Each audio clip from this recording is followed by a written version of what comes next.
PG super sound studio Pradeep बाबू के माध्यम से हम दरियापुर गोला पटना गांधी मैदान का पूर्व साइड हम उनको स्टेडियम से ज्योतिक बाबा को जलम गाने के लिए हम लोग प्रोग्राम में बनाए हुए हैं और गाएंगे। हमारे श्रोता भाई से निवेदन है, प्रणाम है, विनती है, बार बार है उनको चरणों में। सो हमारे भजन पर शुभ आशीर्वाद दे, कुछ लाइव करें से फिर उनको आगे कुछ हम सुनावेंगे। और हमारे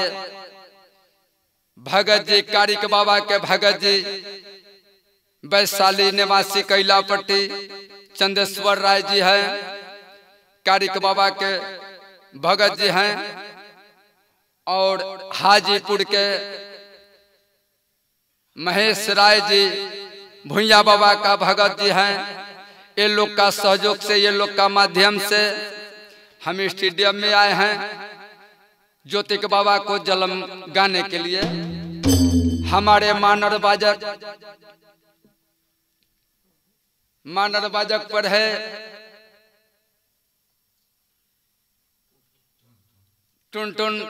टुनटुन पासवान जी, और एक मानर बाजक पर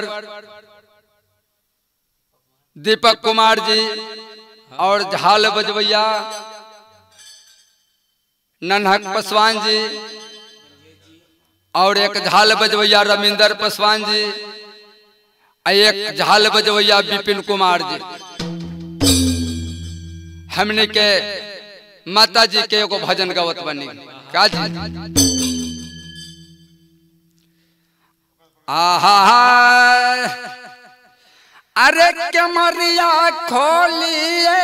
मैया, एक कमरिया खोलिए मैया, अरे दुआर पर आयल पुजारिया के मरिया खोलिए मैया, दुआर पर आयल पुजारिया के मरिया खोलिए मैया, यार दुआर पर पुजारिया के मरिया खोलिए मैया, दुआर पर आयल पुजारिया के मरिया खोलिए मैया, यार मैया के पाओ पायलिया रसोभे, मैया के पाओ पायलिया सोभे, अरे मैया के पाओ पायलिया रसोभे, मैया के पाओ पायलिया सोभे, ए हो यार पहला वे पर मारा लू लहरिया के मरिया कोलिए जे हो,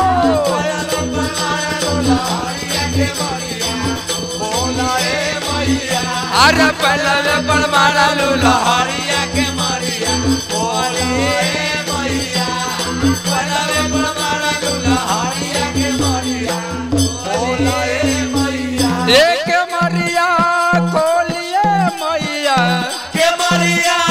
बोलिए मैया, एक मरिया खोलिए मैया, के मरिया बोलिए मैया, यार दुआर पर आयल पुजारिया के मरिया खोलिए जे हो, दुआर पर आयल पुजारिया के मरिया बोलिए मैया, दुआर पर पुजारिया के मरिया बोलिए मैया, यार दुआर पर पुजारिया के मरिया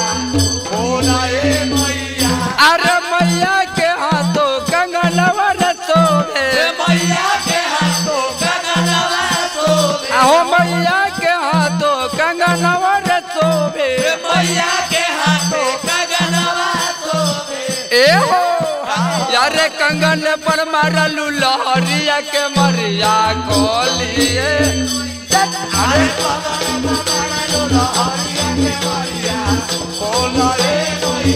यार कंगन पर मारलू लहरिया के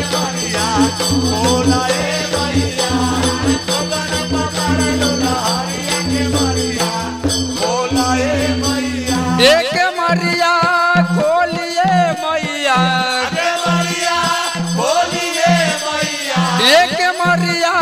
खोलिए मैया, मैया आगे मैया बोलिए मैया यार दुआर पर आयल हो पुजरिया के मरिया कोलिए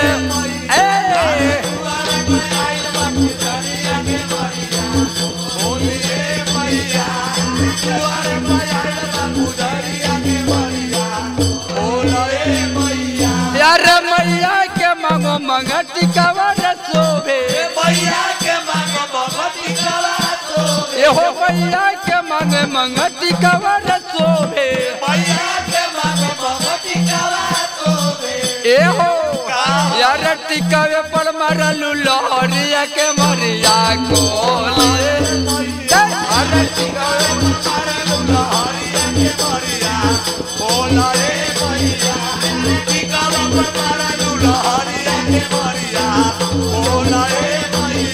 यार टिकावे पर एक मरिया कोलिए मैया एक मरिया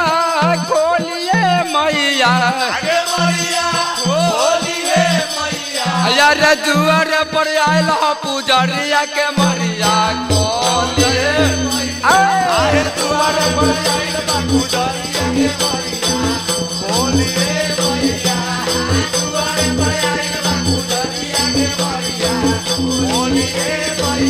यार दुआर पर आयल बाबू अरे मैया के डरो चुनरिया रे शोभे अरे मैया के डरो चुनरिया रे शोभे ए हो अरे चुनरी पर मारलू लहरिया के मरिया कोलिए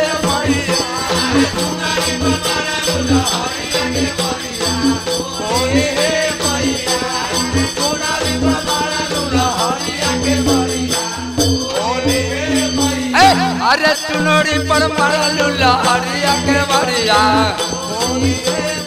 जाओ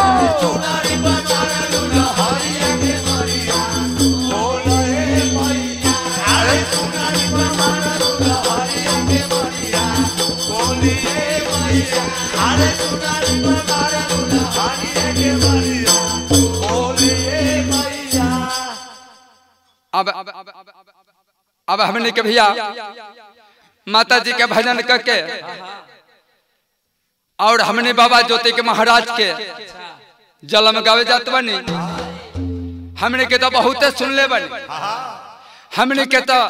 बहुत विधान सुनले बनी लेकिन बहुत ऊपरे से सुनले बनी लेकिन हमर भैया लोग गावत बावे लेकिन जहां से मिलल भैया से के तो गावत हवे अब वही साथ में हम जुड़ के भैया से के बतावत बनी से कैसे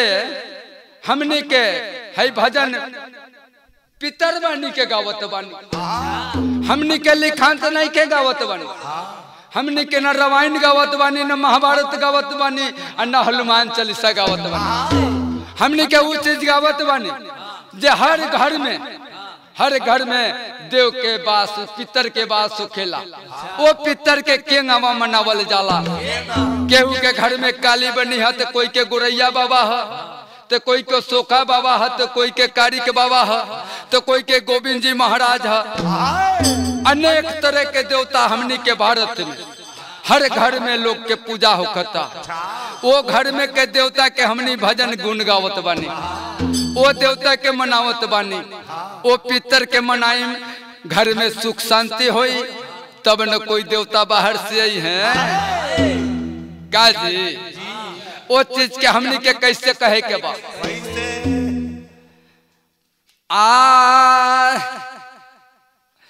अरे भाई ऐसा भारत विधाता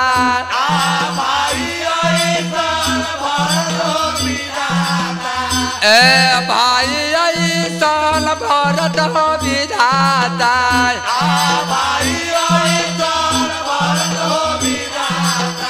आ बेटा हो ऐसा सरावन रहिया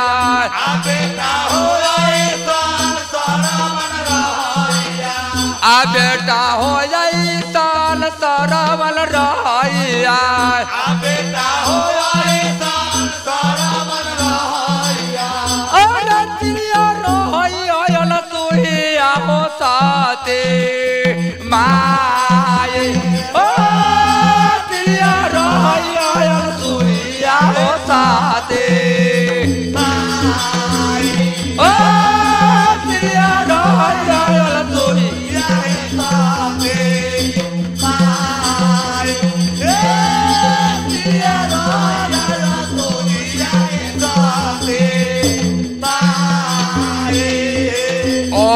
साबावाला गवाले हो बैठलान आहो साबावाला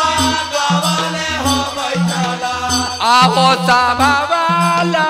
गवाले हो बैठलान आहो साबावाला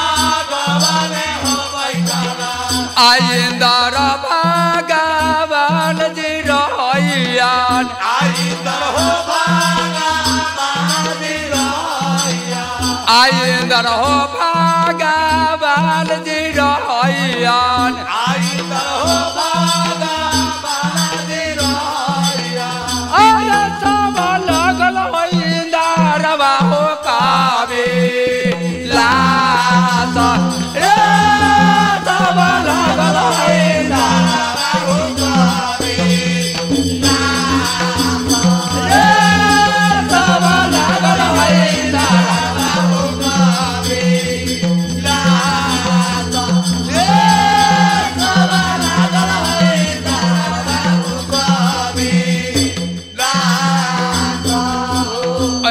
यारे यारे बैठल हो छाते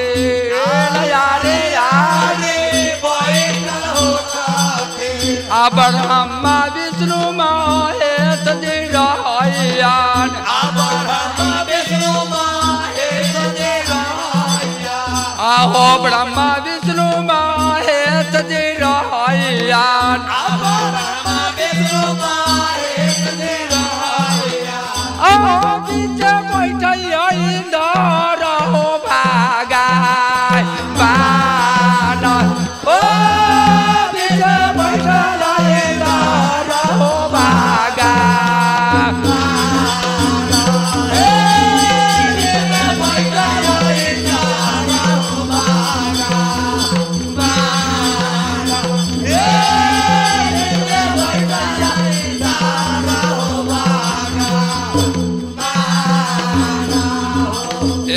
सभा बीच में जुटैया ये विधाना आहो सभा बीच में जुटैया ये विधाना ये सभा बीच में जुमैया ये विधाना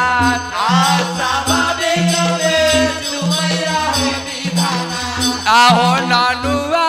सुरूज जी जुमैया आहो नानुआ सुरूज जी जुमैया आहो नानुआ सुरूज जी जुमैया आहो नानुआ सुरूज जी जुमैया आहो तब बीच गोसैया बाबा दीना नाथ ओ तब बीच गोसैया बाबा दीना नाथ ओ तब बीच गोसैया बाबा दीना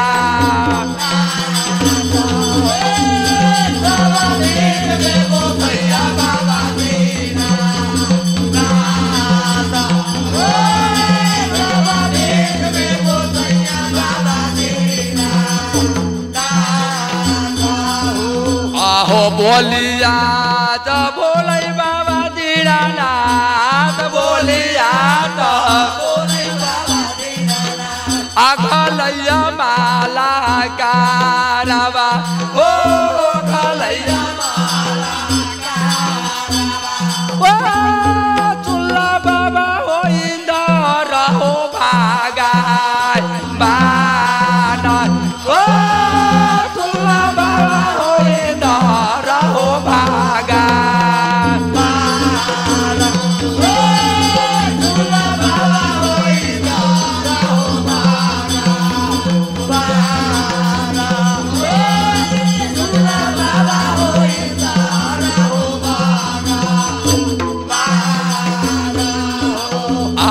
सबके देला बाबा सबके छोरी हो छोरी बेतावा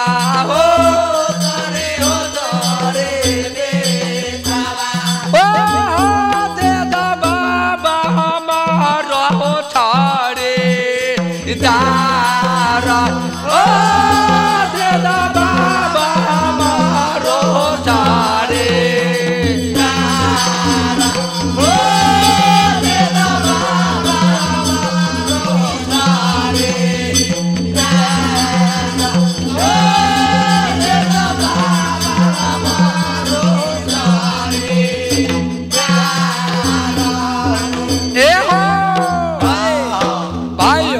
समय में भैया बाबा दीनानाथ सर्व देवताओं के राजा इंद्र भगवान 56 कूट देवता मृत्यु लोक में आ गए 56 कूट देवता का छड़ीदार मिल गए लेकिन बाबा दीनानाथ के छड़ीदार न मिल रहा भैया वही समय में इंद्रासन में सभा लागल रहे बाबा दीनानाथ इंद्र भगवान के कहल रहे से देवताओं के राजा इंद्र भगवान 56 कूट देवता के रउआ छड़ीदार दे बनी हमरो के रउआ छड़ीदार दे वही समय में इंद्र भगवान देवताओं के राजा के लगते है बाबा दीनानाथ अरे राउर छड़ीदार हम ना दे सकिला अपन छड़ीदार रउआ अपने बनावे के पड़ी अब बाबा दीनानाथ देखले से आई रे दादा इस तरह देवताओं के राजा सब कोई के छड़ीदार दे देले हमरा खातिर कहत बड़े अपने बनावे के हुई है वही समय में बाबा दीनानाथ इंद्र भगवान के कहले से अच्छा कोई बात नहीं है भैया हमने के कैसेट के माध्यम से हमने मोल मोल चीज कह के बतावे के पड़ी जब दुआरवा पर जाए तब नहीं आराम से बतावे के पड़ी लेकिन हमने के मोल मोल कहानी बतावे के पड़ी वही समय में भैया बाबा दीनानाथ इंद्र भगवान के कले से देवताओं के राजा इंद्र भगवान हम अपन सरदार हम अपने आप को बना लेंगे वही समय में राज परवली में धर्मराज रहे राज परवली में धर्मराज रहे धर्मराज के बेटी धानो सती और नित्य दिन भोर में धानो सती मानो सती गंगा स्नान करे जात रहे लेकिन बाबा दीनानाथ का वो छड़ीदार चाहिए रीझ बुझ का नहीं दल फूल का नहीं दल फूल का होगा वो भी बाबा दीनानाथ का जोत नहीं सहेगा रीझ बुझ के होगा वो भी बाबा दीनानाथ का जोत नहीं सहेगा अब बाबा दीनानाथ वही समय में बाबा दीनानाथ मीरा से सद करवा के आधा रात में मुर्गा बना के और डकवैले थे वही समय में बाबा दीनानाथ सीधा महाराज को अवतार किए ये जो कारिक महाराज को पूजा करते हैं भैया ये सूरजवंशी के पूजा है सूरज के खानदान कहाँ से आवता है कहाँ से पूजा है उस समय में बाबा दीनानाथ के लड़का सीधा महाराज के अवतार कराए वाला बाबा दीनानाथ सीधा महाराज के जोत वही बालू के मूर्ति में जब धानो सती गंगा स्नान करे गला भैया अब बालू के मूर्ति बना के खेलत रहे वही सीधा जोत लागल रहे तो सीधा के जोत से ज्योति के अवतार भेल रहे वही गोर हाथ जब भाजे लागल रहे तो धानो सती मैया रोए लागल रहे उस समय में बाबा दीनानाथ महाराज वही गंगा के किनार में प्रगट होके और धानो सती के कहले से पुत्री अरे काहे के रोत बारू वही समय में सती काय कहत रहे आगे ढारे जब लागई आगे सती रे नयनवा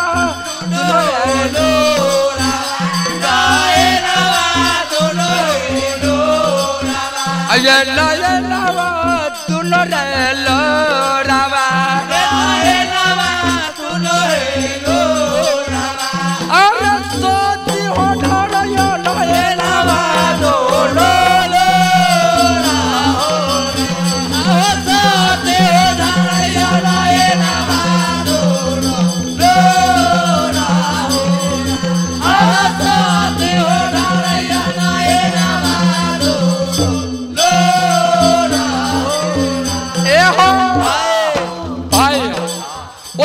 समय में सत्य पूरा नैना से लोट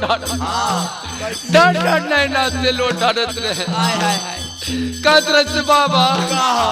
अया हो कोई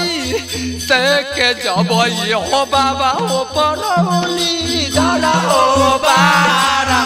ओ परौली दादा हो बारा ये परौली दादा हो बारा परौली दादा हो बारा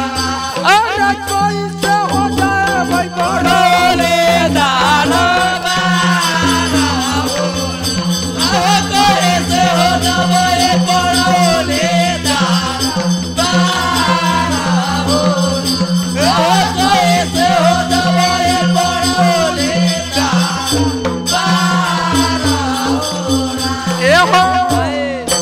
बाबा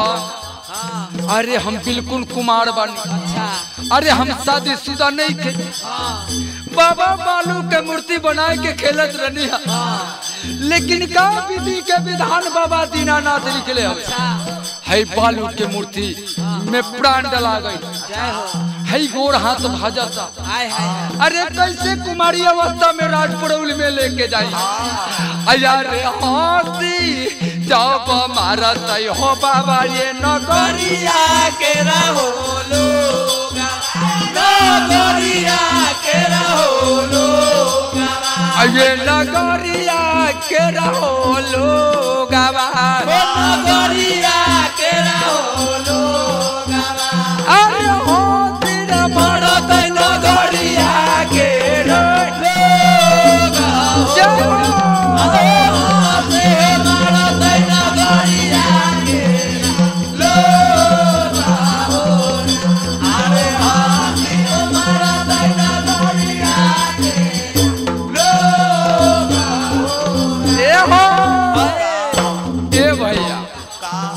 समय में धानो सती बाबा दीनानाथ से कहले से बाबा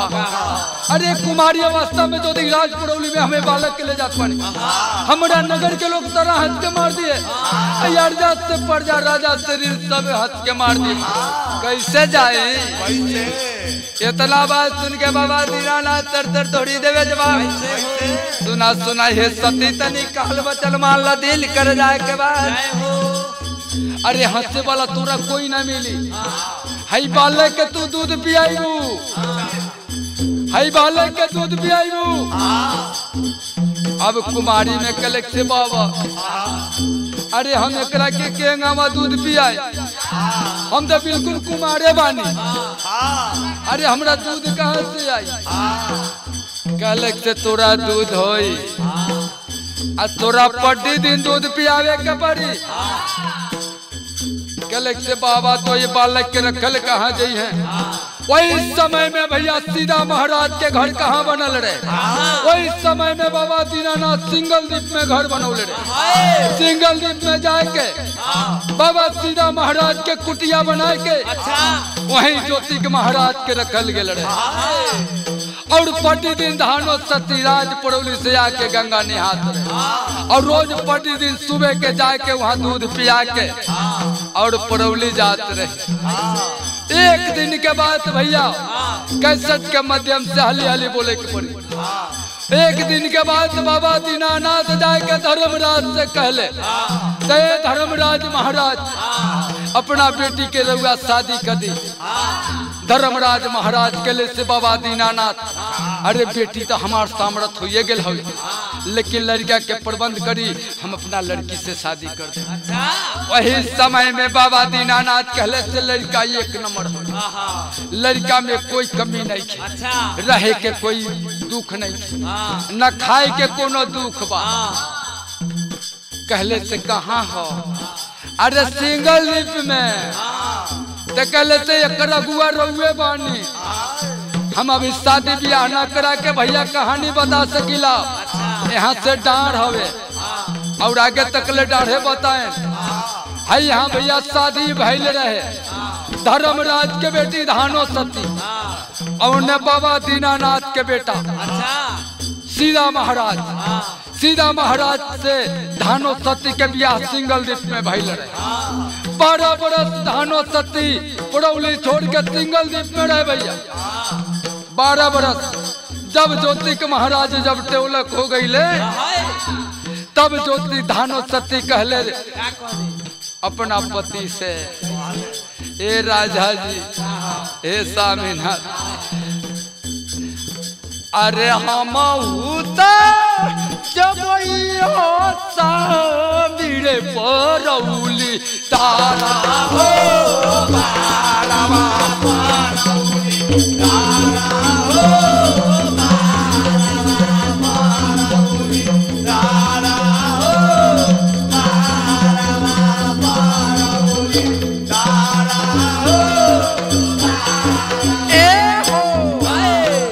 स्वामीनाथ,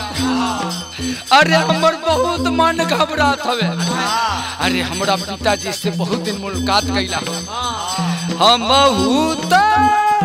जब सामने परौली तारा हो बारवा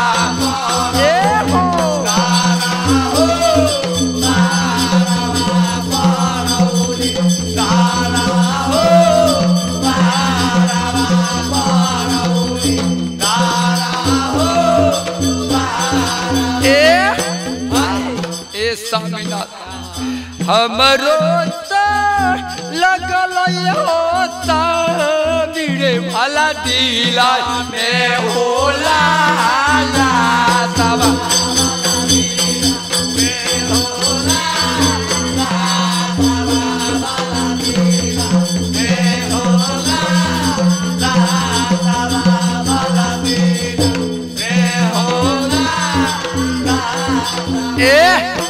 ए भैया बाबा दीनानाथ तौले वहाँ सिंगल दीप जंगल में जुम लड़े। जब बाबा दीनानाथ जब जुमले तो कहले से ठीक है। उस समय में गंगा के किनारे में बाबा दीनानाथ कहले धानो सती के कहले से ये बालक जो अवतार भैला ये बालक हमारा छड़ीदार बनेगा। तो धानो सती का हाथ से आपका छड़ीदार बनेगा तो मैं शादी करूंगा तो मैं संभोग नहीं करूंगा, मैं कोई दूसरे बालक का अवतार नहीं करूंगा, इसलिए मैं भी धर्मराज का बेटी हूँ। तो धानो सती का कोई बालक के अवतार नहीं हुआ, शादी हुआ लेकिन संभोग नहीं हुआ। सीधा महाराज को साथ संभोग नहीं हुआ। है ज्योति के महाराज सीधा का महाराज का ज्योत से अवतार बालू का मूर्ति में ज्योत लगा था गंगा माई के किनारे में। अब उस समय में सिंगल द्वीप में बाबा दीनानाथ जब झूमे तो बाबा दीनानाथ धानो सती और सीधा महाराज और ज्योति के महाराज कैसे राज पुरौली में जाते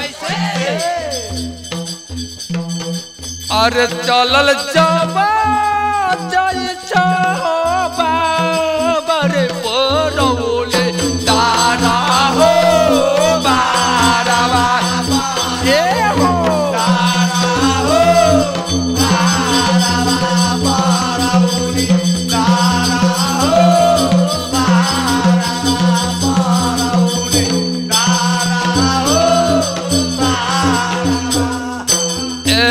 हरि के चलल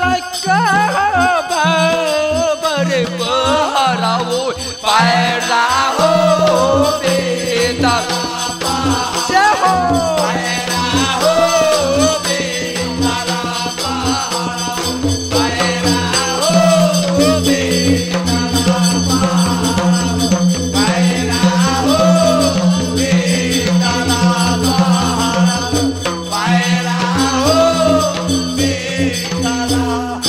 ए पलक के चुमगला बाबरे परौले दारा हो बारवा दारा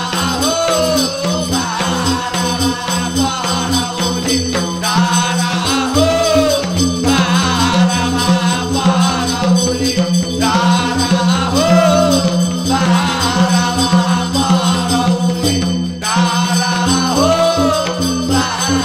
ए हो भैया अरे जितना देर में पलक गिरल है ज्योतिक महाराज, सीधा महाराज, बाबा दीनानाथ, धानो सती मैया हई चारों पड़नी राज पड़ौली में गेल रहे। हई कहाँ के लोग है? हई उदयपुर के है, हई सूरज बाबा के खानदान है। जौनी बेर हई श्री रामचंद्र जी सूरज बाबा के खानदान है। हई कारिक महाराज सूरजवंशी है। अच्छा हई श्री रामचंद्र जी है। जैसे जैसे समय बदल रहे भैया वैसे वैसे लोग अवतार ले ले हवे, वैसे वैसे लोग पूजात हवे, कहीं लिखाइल हवे। हई कल युग में नहीं के लिखा, हई कल युग में घर घर में भगत अवतार हवे। वो बेर तपस्या करे के पड़त रहे 88 बरस 87 बरस 1000 बरस, लेकिन अभी के तो भैया 100 महीना में तपस्या पूरा हो जाता। हई विधि जान जाई ना, हई घर के पितर के हई केंगामा पूजा होकेला, हई विधि जान जाए तो भैया 100 महीना में राउर तपस्या पूरा हो जाए। हई पितर लोग से प्रगट हो जाइए, हई देवता लोग से प्रगट हो जाइए। और यदि रउआ पितर के अपना पूजे के हाल नहीं के जानत बानी, लाख रामायण महाभारत कहवाली, शिव पुराण कहवाली, लेकिन जो घर में पूजात हवे हई बन्नी गुरैया या काली बन्नी या सोका बन्नी या कारिक महाराज, लाख कथा कहवाली यदि ये लोग के रउआ पूजत बानी घर में, और जौले ये लोग के बढ़िया से सेवा करे के हाल ना जानत बानी, कतनो कथा कहवाली भैया ठीक ना होई। काहे? घर में पितर बन के बैठल हवे,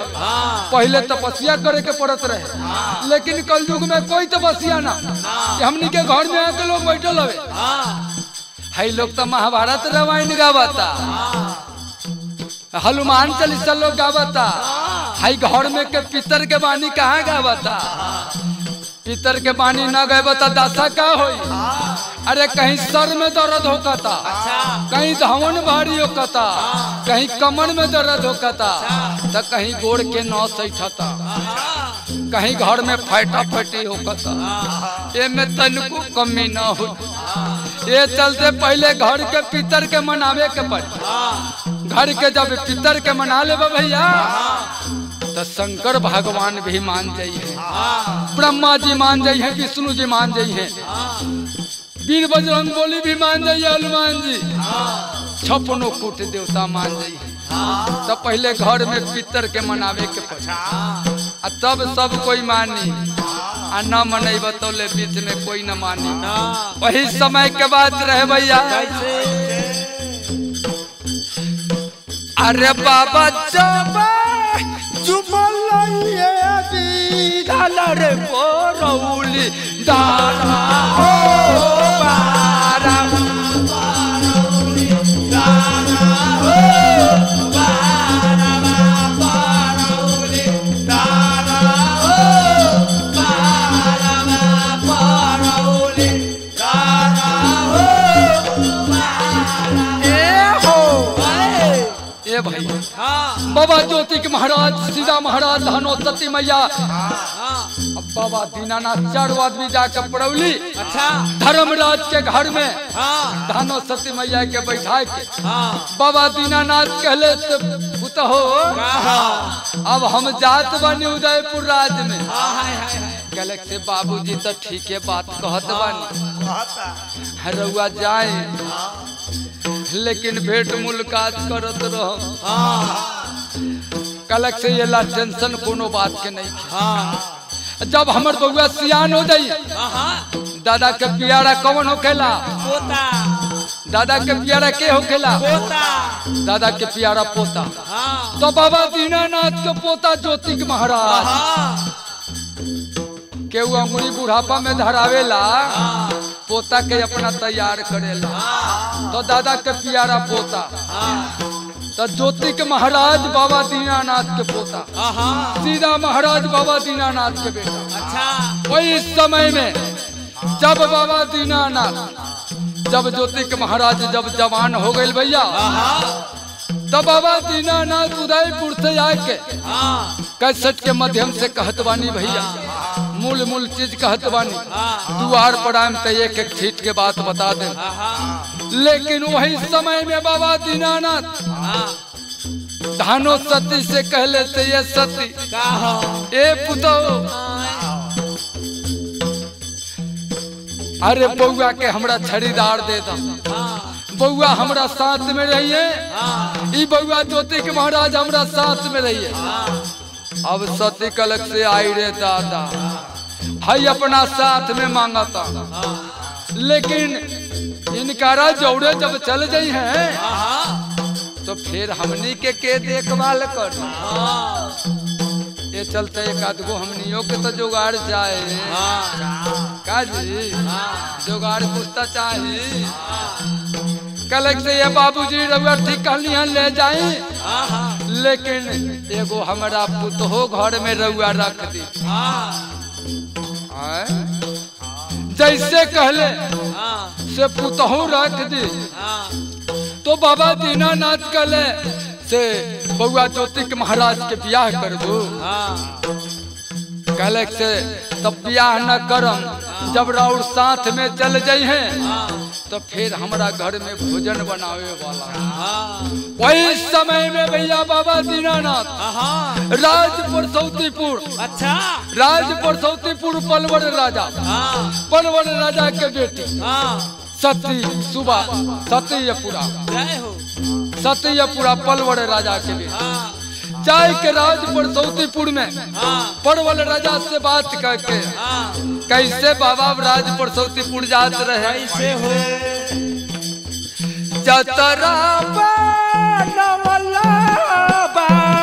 बड़े परसौतीपुरा हो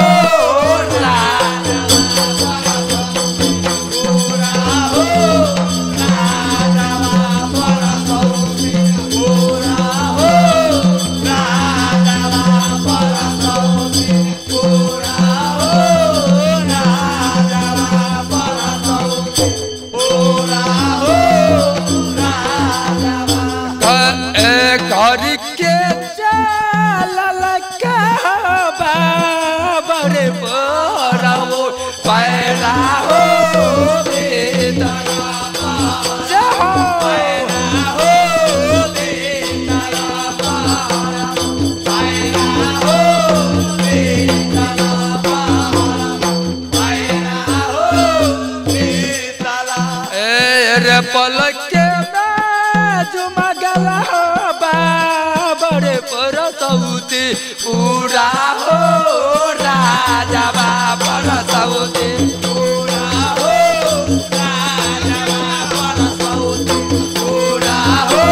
राजा परसौतीपुरा हो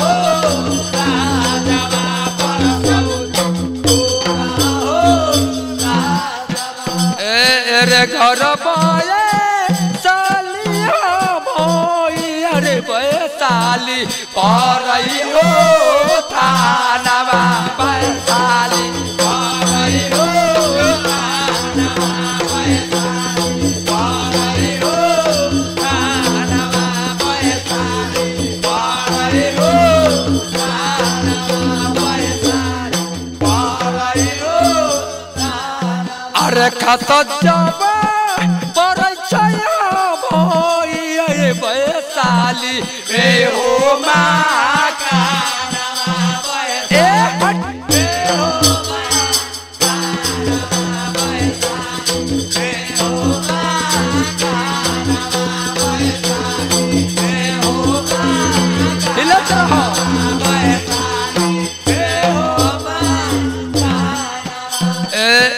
गुरु जी के नैया भैया के नारी सहने ले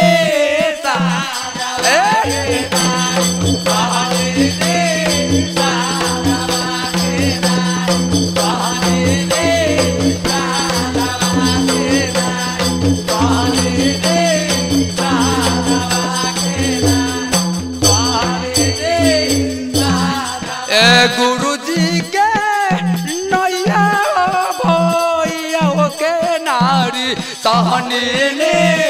साधवा के जय हो सहनी ने साधवा के नारी सहनी ने साधवा के नारी सहनी ने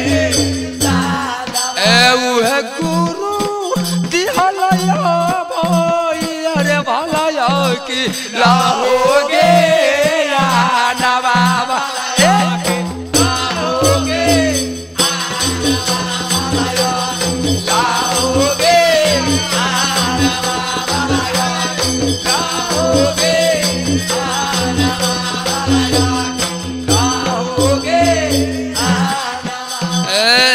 दूसर गुरु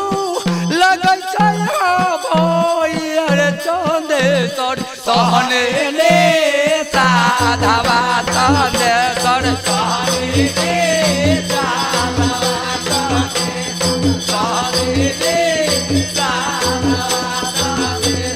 सहनी ने दूसर गुरु लगै भैया चंदेश्वर सहने ने साधवा सहनी ने सहनी ने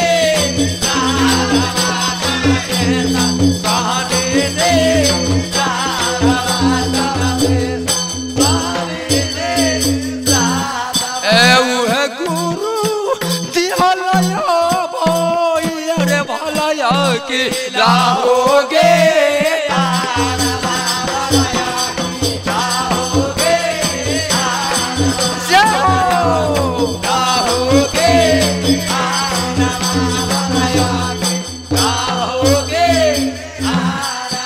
दहिया के नैया भैया ये बीड़ी दर सहने ने साधवा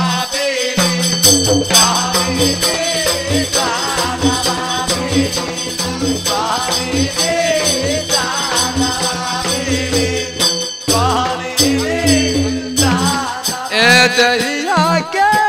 नैया भैया ये बीड़ी दर सहने ने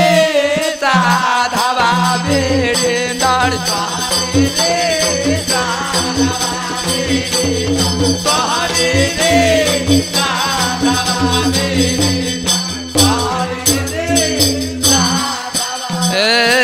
संगवा में रह भैया रे भला टून टून लाए हो दारवा भला टून टून लाए हो लाए हो दारवा भला टून लाए हो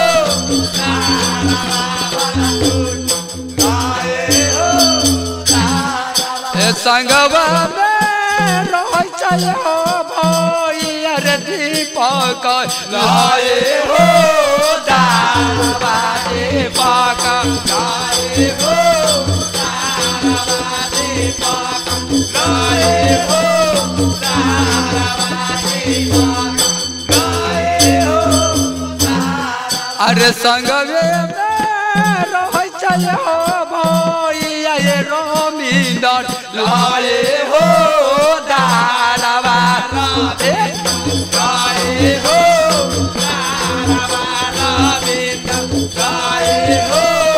दारवा रमींदर लाए हो संगवा में रह